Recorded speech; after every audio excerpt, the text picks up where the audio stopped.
तो solution chapter में सबसे पहले क्या क्या पढ़ना है उसके बारे में तुझे पता करना है।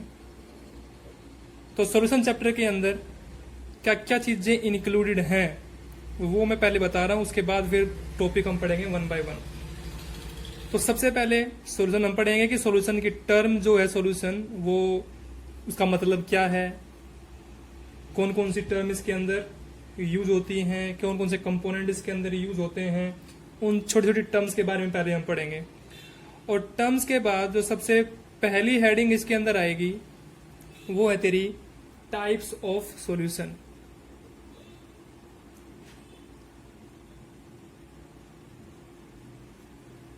क्या है?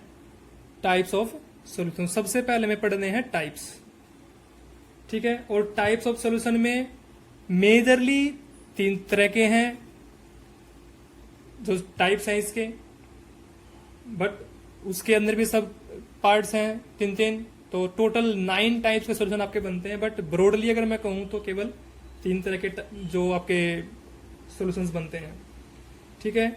उसके बाद हम पढ़ेंगे कंसंट्रेशन ऑफ सॉल्यूशन। अब जो ये कंसंट्रेशन ऑफ सॉल्यूशन है ये एक बहुत बड़ी टर्म है। इस बड़ी टर्म के अंदर आपकी मोलरिटी आ गई, आपकी मोलैलिटी आ गई, आपका मोल फ्रैक्शन आ गया, इसके अलावा आपकी नॉर्मेलिटी आ गई, ठीक है। इसके अलावा आपके वेट बाय वेट परसेंट आ गया, वॉल्यूम बाय वॉल्यूम परसेंट आ गया, इसके अलावा मास बाय वॉल्यूम परसेंट आ गया। तो मीन्स बहुत सारी टर्म इसके अंदर हम इंक्लूड करेंगे। अब ये डिटेल में नहीं, जस्ट केवल चैप्टर के बारे में पढ़ना है कि चैप्टर में है क्या क्या, हमें पढ़ना क्या क्या मेजरली। तीसरा जो आपका टॉपिक रहेगा वो रहेगा इसके अंदर सोल्युबिलिटी का। अब सोल्युबिलिटी बहुत तरह की है, सोल्युबिलिटी मेजरली लिक्विड भी है, मीन्स जितने तरह के आपके टाइप्स ऑफ सॉल्यूशंस होते हैं उतने तरह की सोल्युबिलिटी इसके अंदर होती है। बट मेजरली तुम्हें केवल 2 ही तरह की पढ़नी है। वो 2 तरह की कौन कौन सी है? सबसे पहले आपको पढ़नी है सॉलिड इन लिक्विड। कौन सी पढ़नी है? सॉलिड इन लिक्विड, मतलब सॉलिड डिसोल्व इन लिक्विड। यहां ये आपका सोल्यूट है और ये आपका सोलवेंट है। दूसरा है लिक्विड इन लिक्विड, मतलब लिक्विड को डिसोल्व किया गया है लिक्विड के अंदर, तो एक लिक्विड आपका सोल्यूट है, दूसरा लिक्विड भी आपका क्या है? सोलवेंट, ठीक है। मेजरली आपको इस पे ध्यान ज्यादा देना है क्योंकि लिक्विड इन लिक्विड सॉल्यूशन के अंदर एक बहुत ही इंपॉर्टेंट टर्म आपकी इन्वॉल्व होती है और उस टर्म का नाम है ये आपका गैस इन लिक्विड आएगा।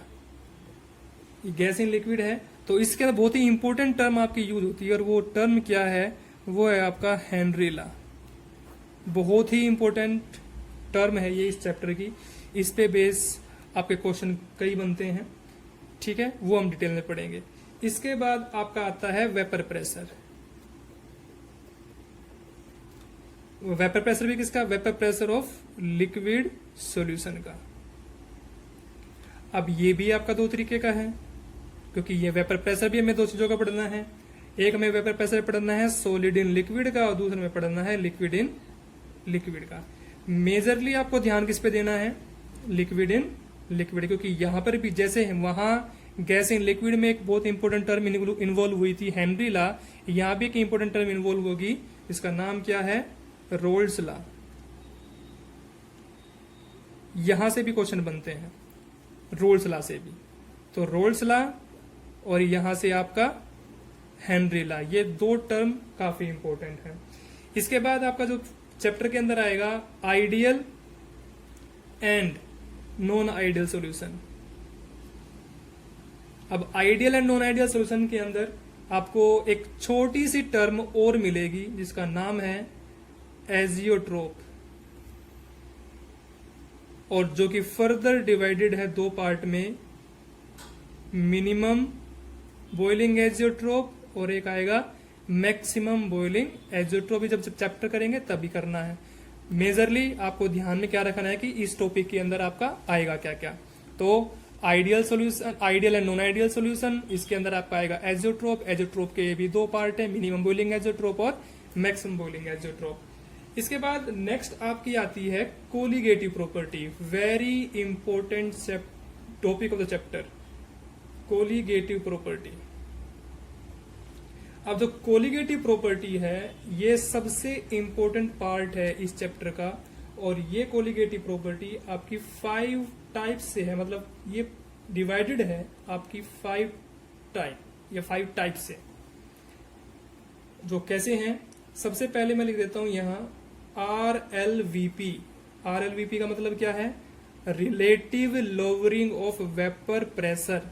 ध्यान दें, मैं शॉर्ट फॉर्म में लिखूंगा relative lowering of vapour pressure. दूसरा क्या है, EBP elevation in boiling point. तीसरा क्या है, depression in freezing point. Depression in freezing point. तो ध्यान में क्या रखना है, colligative property first RLVP relative lowering of vapour pressure. दूसरी क्या है, EBP elevation in boiling point. Third क्या है, DFP depression in freezing point.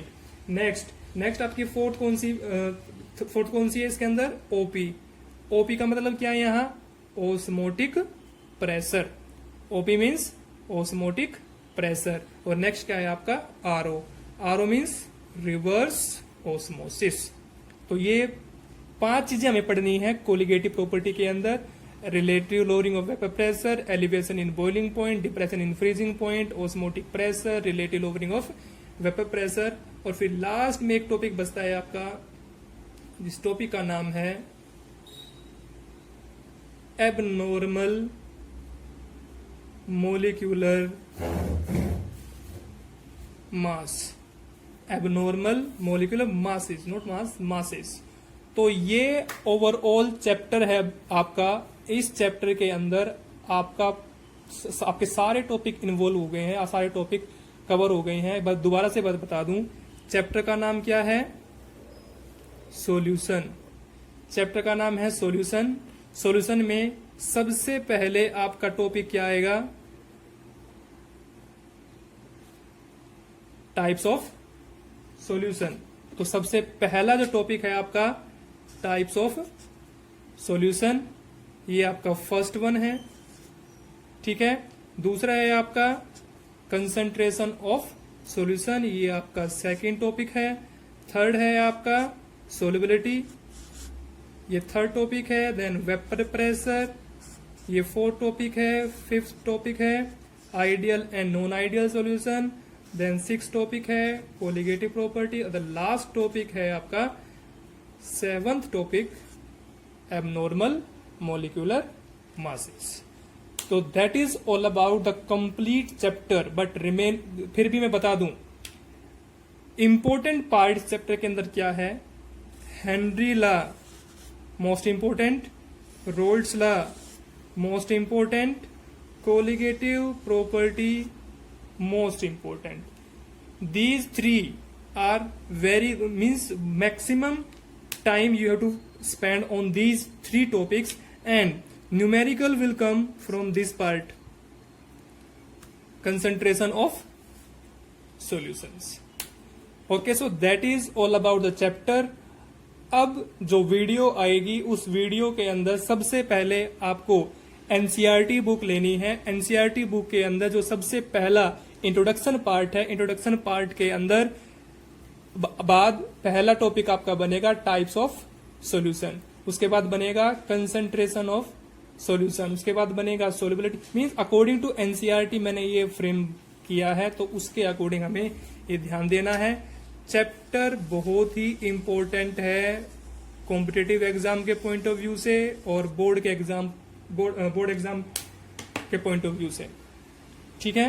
तो अभी केवल इसको ध्यान रख कि चैप्टर में पढ़ना क्या क्या है, स्ट्रेस नहीं लेना कि कहीं से भी उठा के पढ़ना स्टार्ट कर दिया। पहले ब्रीफ समरी कि चैप्टर के अंदर हमें पढ़ना क्या क्या है, वो उसके बारे में पता होना चाहिए। उसके बाद अब चैप्टर समझ में आ गया होगा कि चैप्टर के अंदर क्या क्या है और क्या क्या मुझे चैप्टर के अंदर पढ़ना है। इसके अलावा और कुछ नहीं पढ़ना है चैप्टर के अंदर।